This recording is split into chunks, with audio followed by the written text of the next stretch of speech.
One of the other really beautiful things about This Is Our Canada is it's become this intergenerational project. It's about connecting youth with other youth, but it's also about connecting youth with their communities and teachers in their communities. So often that means elders. And there were so many opportunities for the youth to be the ones to interview the elders or those community members and learn from them, as well as really do some teaching as well.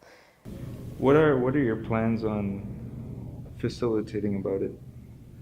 You know, that's an excellent question because I forgot to expound on it. Thank you for reminding me. Uh, in order for these continuing challenges to be understood, like today and into the future, certain things and events have to be looked at that were there, generations ago. And one of them is the Treaty 6 I mentioned specifically.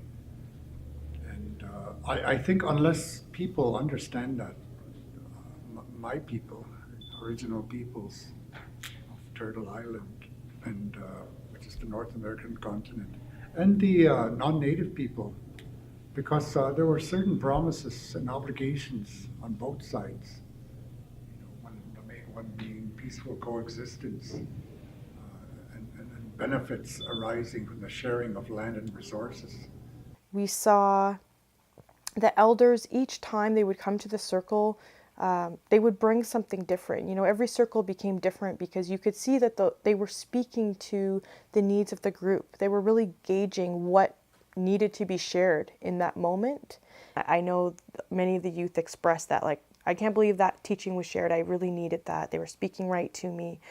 That always happened, and that was because the elders were really listening. I think they were really listening to what the youth, what their needs were. The timeline in St. Paul is really has this Alberta focus, and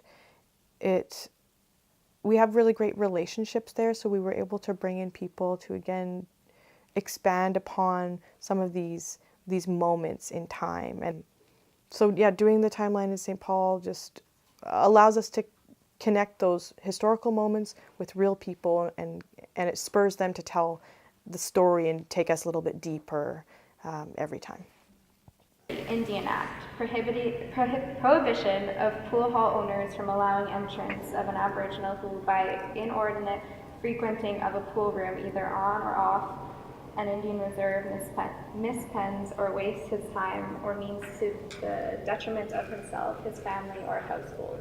Citizens, regardless of their racial or ethnic origins, their language or their religious affiliation. The policy also confirms the rights of Aboriginal peoples and status of Canada's two official languages, English and French.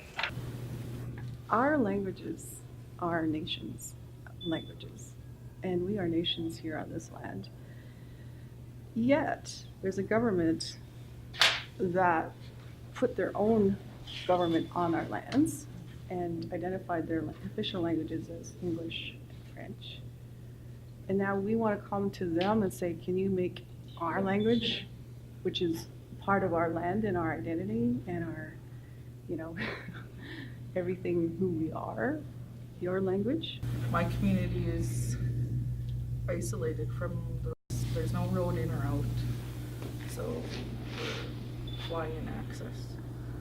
And the guy I was in a group with yesterday, well, he said, don't you think that would have been an advantage to keep your culture and traditions alive?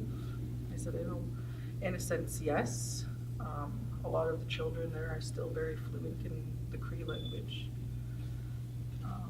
However, it's very assimilated and colonized in the sense of religion.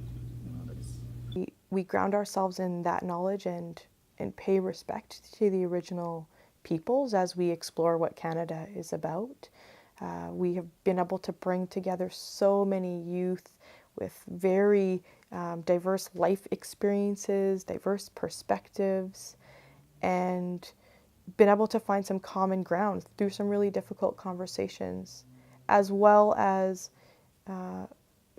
give skills, I think very practical skills to young people who are brilliant, who have a lot to say, and hopefully they're even better equipped now to say it.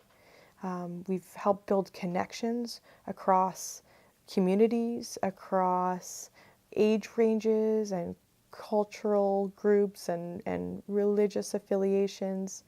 And I think we've also kind of contributed to a community of young people who are ready to move forward and advance their own definition of what reconciliation is, and really contribute to a Canada we can be proud of in the future.